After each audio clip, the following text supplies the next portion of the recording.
Para mejorar nuestra devoción personal diaria y edificación de la fe mediante el estudio de las Escrituras, presentamos Estudio 7, una forma dinámica e interactiva de estudiar la Palabra de Dios. Con nosotros, sus anfitriones, pastores Denis Mercedes y Alex Lizardo. Dios te bendiga y te guarde, querido amigo y hermano. Te habla el pastor Alex Lizardo y te doy la bienvenida una vez más a Estudio 7. El día de hoy, como siempre, damos una bienvenida a nuestro compañero, pastor Denis Mercedes, quien nos acompaña en los comentarios de estas valiosas lecciones. Pastor, que Dios te bendiga. Gracias por estar con nosotros. Bendiciones, mi querido pastor Lizardo, y saludos a los amigos que siempre nos acompañan en el estudio de la Santa Palabra de Dios. Pastor Lizardo, amigos oyentes, hoy es martes 28 de diciembre. Hoy vamos a ser bendecidos con la maravillosa lección bajo el título Malestar. ¿De qué tratará esta lección? ¿Quién tendrá un malestar? Malestar. Ese es el título de la lección de hoy. Amigos oyentes, donde quiera que ustedes se encuentren, por favor, tomen una actitud de oración y hablemos con el Señor. Querido Padre que moras en las alturas de los cielos, alabado y glorificado sea tu santo y bendito nombre. Gracias por la linda oportunidad que nos das hoy de volver a estudiar tu palabra. Quiero pedirte bendición por cada amigo oyente. Quiero pedirte salud, sanidad por aquellos que están enfermos, y que hoy a través de tu palabra podamos entender el mensaje que nos quieres decir. En el nombre de Jesús. Amén. Amén. Pastor Denis y amigos oyentes, los lectores de la carta a los Hebreos lograron retener su fe y su compromiso con Cristo. Y esto lo hicieron a pesar del rechazo y la persecución. Sin embargo, el conflicto hizo mella a largo plazo. Ellos pelearon la buena batalla y salieron victoriosos, pero también terminaron cansados. Para entrar en detalle sobre esto, vamos a buscar en nuestras Biblias la carta a los Hebreos capítulo 2, versículo 18, también el capítulo 3, verso 12 y 13, también el capítulo 4, verso 15, capítulo 10, verso 25, entre otros. Vamos a descubrir en estos textos cuáles eran algunos de los desafíos que enfrentaban los creyentes. Pastor Denis, por favor, ayúdenos en la lectura de estos textos. Claro que sí, pastor Lizardo. Vamos a leer esa batería de textos. Vamos a empezar por Hebreos, el capítulo 2, el versículo 18. Dice la santa palabra de Dios: Pues en cuanto él mismo padeció siendo tentado, es poderoso para socorrer a los que son tentados. Leemos ahora capítulo 3, versículo 12 al 13. Mirad, hermanos, que no haya en ninguno de vosotros corazón tan malo e incrédulo que se aparte del Dios vivo. Antes bien, exhortaos los unos a los otros cada día, entre tanto que se dice hoy, para que ninguno de vosotros se endurezca por el engaño del pecado. Ahora, capítulo 4, versículo 15. No tenemos un sumo sacerdote que no pueda compadecerse de nuestras debilidades, sino uno que fue tentado en todo, según nuestra semejanza, pero sin pecado. Ahora, capítulo 10, versículo 25. No dejando de congregarnos como algunos tienen por costumbre, sino exhortándonos, y tanto más cuando veáis que aquel día se acerca. Continuamos con el capítulo 12, los versículos 3, 12 y 13. Considerad aquel que sufrió tal contradicción de pecadores contra sí mismo, para que vuestro ánimo no se canse hasta desmayar. Por eso, levantad las manos caídas y las rodillas paralizadas, y haced sendas derechas para vuestros pies, para que lo cojo no se salga del camino, sino que sea sanado. Finalmente leemos el capítulo 13, los versículos 1 al 9 y verso 13. Permanezca el amor fraternal. No os olvidéis de la hospitalidad, porque por ella algunos, sin saberlo, hospedaron ángeles. Acordaos de los presos, como si estuvierais presos juntos con ellos, y de los maltratados, como si vosotros estuvierais en su mismo cuerpo. Honroso sea en todo el matrimonio, y el lecho sin mancilla, pero a los fornicarios y a los adúlteros los juzgará Dios. Sean vuestras costumbres sin avaricia, contento con lo que tenéis ahora, pues Él dijo: no te desampararé ni te dejaré. Así podemos decir confiadamente: el Señor es mi ayudador, no temeré lo que me pueda hacer el hombre. Acordaos de vuestros pastores, que os hablaron la palabra de Dios. Considerad cuál haya sido el resultado de su conducta, e imitad su fe. Jesucristo es el mismo ayer, hoy y por los siglos de los siglos. No os dejéis llevar de doctrinas diversas y extrañas. Es mejor afirmar el corazón con la gracia, no con alimentos que nunca aprovecharon a los que se han ocupado de ellos. Salgamos pues a Él, fuera del campamento, llevando su oprobio. Muchas gracias, pastor. Aquí notamos que la carta dice que aquellos creyentes siguieron teniendo dificultades, continuaron los ataques verbales y muy probablemente de otro tipo contra su honor. Algunos creyentes todavía estaban en prisión, algo que pudo haber agotado a la iglesia económicamente y también psicológicamente. Ellos estaban cansados y fácilmente podían desmayar. Es habitual, Pastor Denis y amigos oyentes, entre las personas y las comunidades, que después de que pasa la emoción de la victoria, las defensas psicológicas y de otro tipo se relajan y vuelven más vulnerables al contraataque de sus enemigos. La fuerza que una persona o una comunidad movilizó para enfrentar una amenaza inminente es mucho más difícil de reunir por segunda vez, pastor. Volvamos a la Biblia, esta vez a Primera de Reyes, capítulo 19, los versículos 1 al 4, y miremos qué le sucede aquí al profeta Elías. Pastor, por favor, ayúdenos en la lectura de este texto. Claro que sí, pastor. Vámonos al Antiguo Testamento.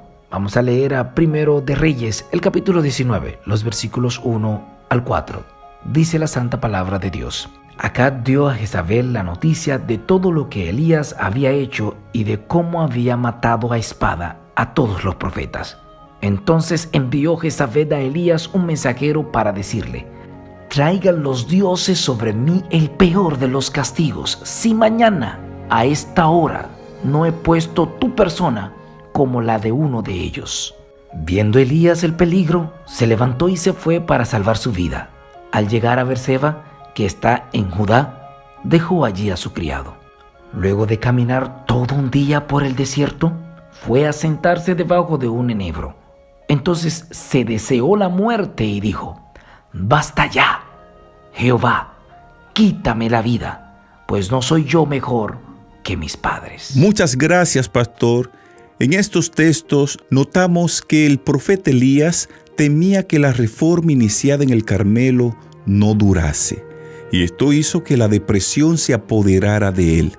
Él había sido exaltado a la cumbre del Pisga, ahora se hallaba en el valle. Mientras estaba bajo la inspiración de Todopoderoso, había soportado la prueba más severa de su fe. Pero en el momento de desaliento o de desánimo, mientras repercutía en sus oídos la amenaza de Jezabel y Satanás prevalecía aparentemente en las maquinaciones de esa mujer impía, aquel profeta Elías perdió su confianza en Dios.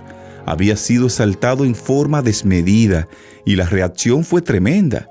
Olvidándose de Dios, Pastor Denis y amigos oyentes, la narrativa indica que Elías huyó hasta hallarse solo en un desierto deprimente. Interesante, Pastor Lizardo, esto que usted cuenta que sucedió con Elías allí. También usted hablaba al principio que la gente se agota físicamente, psicológicamente, cuando tiene crisis, cuando está viviendo algún malestar. Lo que estudiamos la mente y el comportamiento de las personas, porque somos psicólogos o terapeutas, entendemos un poco esta situación.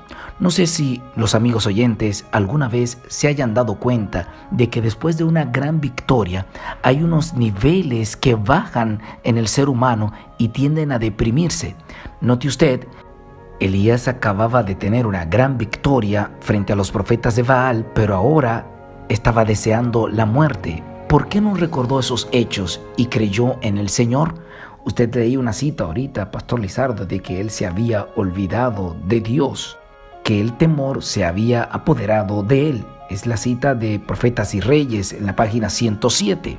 Amigos oyentes, en los momentos de dificultades, en los momentos de malestar, hacemos bien en recordar el brazo de Dios obrando en nuestro favor. Si usted y yo recordamos eso, el cerebro no puede hacer diferencia entre lo real y lo imaginario. Así que si piensas en esto y lo vives, entonces el cerebro va a sentir y va a mandar una señal de que el brazo de Dios está protegiendo a ese ser humano. Cuando esta forma queda bloqueada, entonces sucede lo que ocurrió con Elías. Y uno se preguntará, ¿por qué sucedió esto con un hombre de Dios? Permíteme y te explico. Esa amenaza de Jezabel activa un lugar en el cerebro de Elías llamado hipotálamo, que lanza una señal a las glándulas suprarrenales y se activan dos hormonas importantes, la adrenalina y el cortisol. Cuando eso ocurre, hace que tu cerebro busque mecanismos de defensas. Esos mecanismos son la lucha y la huida. Al ser activados estos mecanismos de defensa, te produce taquicardia y falta de oxígeno, que pudo haber estado ocurriendo con Elías. Esto no te permite pensar adecuadamente porque estás en alerta, y la corteza prefrontal, que es la que se encarga de reflexionar, de pensar, de buscar soluciones a los problemas, ya no puede hacerlo con facilidad. Entonces allí viene lo de recordar en los momentos de crisis, en los momentos de dificultad. Es que cuando esto ocurre así, el hipocampo, que es la zona de los recuerdos, es muy sensible, hipersensible al cortisol, que ese estado de preocupación activó. Y eso hace que te falle la memoria y dices cosas que no son coherentes y que no tienen fundamento. Porque no es fácil para ti en ese momento recordar eventos donde has visto grandes maravillas de Dios. Por eso Elías deja de confiar en el Señor porque no puede recordar esas maravillas y dice cosas que no son coherentes y falta de fundamento, como quiero morir, solo quedo yo. Ese estado que produce el cortisol por ese estado de alerta constante dura horas. Y para la persona poder descansar y dormir, como ocurrió con Elías, tiene que bajar esos niveles de cortisol. Cuando una persona, y ahora hablando a creyentes, se mantiene en estado de alerta constante, bajo temor, bajo presión, está intoxicando su cuerpo. Y esto cambia su organismo, porque los recursos normales que él mismo produce son enfocados a la defensa o a la huida. Lo que no es útil para eso se descuida porque usted está en constante alerta. Por eso usted ve personas que pierden el pelo, porque es descuidado el folículo piloso, porque usted no necesita para defenderse o para huir tener un buen pelo. Así también lo que tiene que ver con la piel. Usted no necesita una piel bella, no necesita estar estéticamente bien para la huida o para defenderse, y estas cosas se descuidan y comienza a salirle cosas en su piel, porque su organismo está utilizando todos los recursos que benefician al mismo para su defensa o para su huida. Por eso el creyente debe hacer un esfuerzo por recordar las grandes maravillas de Dios en tiempos de crisis, y su cerebro entonces la tomará como algo existente y presente, y usted será recuperado. Hay un dato importante que la ciencia nos permite tener hoy en día, que el 91,4% de las cosas que nos preocupan nunca sucederán. Amigos oyentes, tal vez estoy hablando para alguien que se ha mantenido en constante preocupación y malestar. Debo decirte hoy que recuerdes las promesas de Dios y que veas el brazo poderoso de Dios obrando en ti en otros momentos. El 91,4% de las cosas que te preocupan o te producen temor nunca te ocurrirán. Descansa en el Señor y espera con paciencia en Él. Si es así y lo crees, escribe ahora en la caja de comentarios: a partir de ahora, descansaré en el Señor y esperaré con paciencia en Él. A partir de ahora, descansaré en el Señor y esperaré con paciencia en Él. Sin tiempo para más, de esta forma llegamos a la parte final del estudio de hoy, correspondiente al martes 28 de diciembre, titulado Malestar. Te invitamos ahí donde estás para que en actitud de oración hablemos con Dios. Dios y Padre, gracias te damos por tu palabra. Gracias porque nos permite entender que Satanás anda como león rugiente buscando a quien devorar. Oh Padre amado, a pesar del desánimo, del desaliento, ayúdanos a confiar cada día en ti. No importa lo que venga, que nuestra confianza en ti pueda aumentar aún en medio de las pruebas. Dirígenos el día de hoy, fortalece nuestra fe. En el nombre de Jesús. Amén